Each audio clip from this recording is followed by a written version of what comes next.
Hello दोस्तों, इस video में हम पॉलिटी का नेक्स्ट चैप्टर पढ़ेंगे। राज्य के नीति निर्देशक तत्व, directive principles of state policy.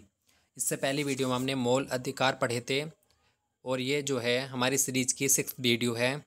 तो इस वीडियो में हम देखते हैं राज्य के नीति निर्देशक तत्व जो होते हैं वो भाग 4 में है संविधान के, अनुच्छेद 36 से 51 तक उनका वर्णन है और ये जो है आयरलैंड के संविधान से लिए गए हैं। इसमें क्या है कि आर्थिक लोकतंत्र की स्थापना करते हैं। ये लागू करने का दायित्व जो है राज्य सरकार का है। न्यायालय द्वारा लागू नहीं कराया जा सकता, तो ये जो है न्यायालय में वाद योग्य नहीं है, जबकि मौलिक अधिकार जो हैं वो न्यायालय के द्वारा लागू कराए जाते हैं। तो ये इन दोनों में मुख्य अंतर है। लोक कल्याणकारी राज्य की स्थापना करना, आर्थिक सामाजिक लोकतंत्र की स्थापना करना, तो ये सारे फैक्ट जो हैं ये नीति निर्देशक तत्वों से संबंधित हैं। ऐसे अधिकार जिन्हें तत्काल देना संभव नहीं है या नीति निर्देशक तत्व की श्रेणी में रखा है। तो जो अधिकार तत्काल देना संभव नहीं था उन्हें नीति निर्देशक तत्व की श्रेणी में रखा। तो ये किसकी सलाह पर रखा है? BN राव की सलाह पर ये रखा है। नीति निर्देशक तत्व जो होते हैं सामाजिक क्रांति के उद्देश्यों की प्राप्ति के माध्यम हैं। तो ये कहा था ग्रेनविल ऑस्टिन ने, ये अभी एग्जाम में पूछा भी गया था कि नीति निर्देशक तत्व जो होते हैं सामाजिक क्रांति के उद्देश्यों की प्राप्ति के माध्यम हैं। तो ये ग्रेनविल ऑस्टिन ने कहा था। निर्देशक तत्व जो होते हैं संविधान को जीवन दान देने वाली व्यवस्थाएं हैं, ये कहा है LM सिंघवी ने। तो ये स्टेटमेंट पूछ लिए जाते हैं, इसलिए ये इंपॉर्टेंट है। यह एक ऐसा चेक है जिसका भुगतान बैंक की सुविधा पर छोड़ दिया है, ये कहा है KT साहा ने। भूतपूर्व राजाओं महाराजाओं का जो प्रीवियस है वो समाप्त किया गया है। कौन से संविधान संशोधन से? 26वां संविधान संशोधन से। भाग 3 और भाग 4 को जो है वो संविधान की आत्मा कहा है, वो कहा है ग्रेनविल ऑस्टिन ने। जबकि अनुच्छेद 32 को जो है संविधान की आत्मा वो भीमराव अंबेडकर जी ने कहा है। तो अब देख लेते हैं नीति निर्देशक तत्व जो है वो 36 से 51 तक हैं, उसमें क्या क्या वर्णित हैं। तो राज्य की परिभाषा जो है वो अनुच्छेद 36 में बताई गई है। उन सिद्धांतों को लागू करने के लिए अनुच्छेद 37 में बताया गया है। लोक कल्याण की अभिवृद्धि के लिए सामाजिक व्यवस्था बनाएगा। जो राज्य है वो लोक कल्याण की अभिवृद्धि के लिए सामाजिक व्यवस्था बनाएगा, ये अनुच्छेद 38 में बताया गया है।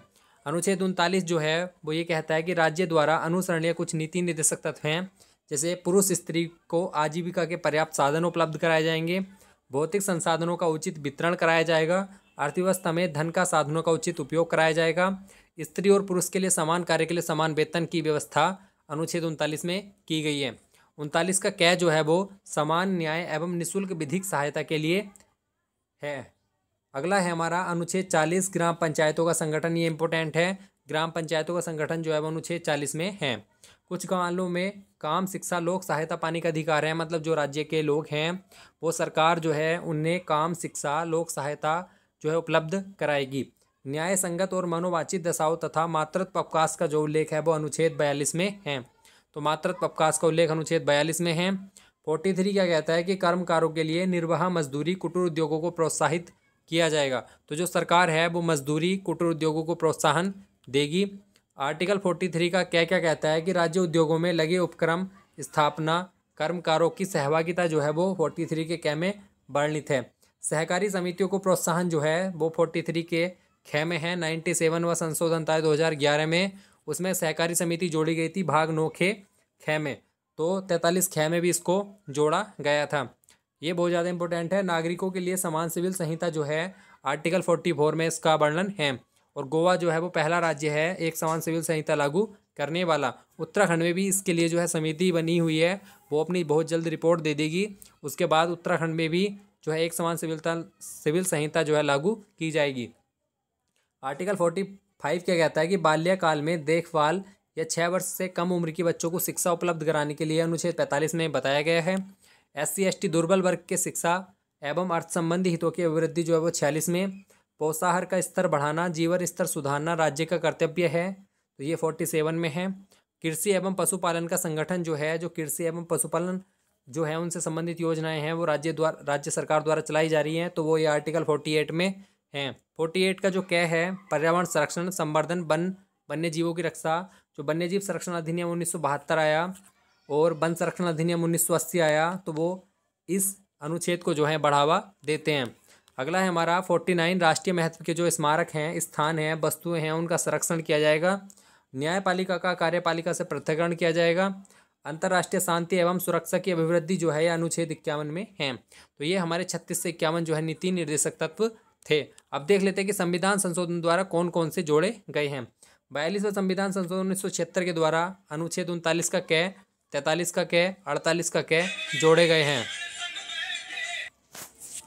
अगला जो संविधान संशोधन हुआ था जो नीति निर्देशक तत्व से संबंधित था, 44वां संविधान संशोधन 1978, इससे जो 38 है उसका सेकंड पार्ट जोड़ा गया था, राज्य आय की असमानता को कम करेगा। तो जो राज्य में विभिन्न लोगों की जो आय में असमानता है उसको कम करने का प्रयास करेगा। ये 44वां संविधान संशोधन 1978 के द्वारा जोड़ा गया था। अब बात करते हैं 86वां संविधान संशोधन 2002।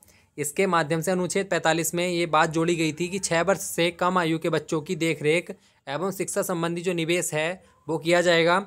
और इसके तहत जो है शिक्षा का अधिकार अधिनियम भी जोड़ा गया था 21 के कै में कि 6 से 14 वर्ष के लिए जो बच्चे हैं उनको शिक्षा उपलब्ध कराई जाएगी। 57वां संविधान संशोधन 2011, 43 ख जोड़ा गया था। इसके द्वारा 9 का ख भाग भी जोड़ा गया था, जिसमें 9 में पंचायत है, 9 के कै में नगर पालिका है और 9 का ख जो है वो सहकारी समिति जोड़ी गई हैं। तो सहकारी समितियों का जो गठन है वो 43 के ख में जोड़ा गया है। भाग 9 का ख भी यही बताता है कि 243 के ZH से 243 का ZT तक जो है वो इसको मौलिक अधिकार भी माना है। वर्गीकरण की बात करें तो जो नीति निर्देशक तत्व थे उनको 3 भागों में बांटा है, गांधीवादी तत्व, समाजवादी तत्व, उदारवादी तत्व। तो ये जो आर्टिकल हैं जो है इनको अलग अलग डिवाइड किया गया है। संविधान के अन्य भागों में दिए गए नीति निर्देशक तत्व जो हैं उसको बारे में बात कर लेते हैं। अनुच्छेद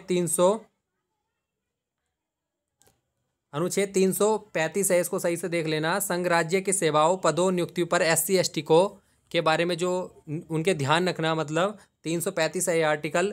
अनुच्छेद 350 का क्या है, प्राथमिक स्तर पर मातृभाषा में शिक्षा की पर्याप्त सुविधा उपलब्ध कराना।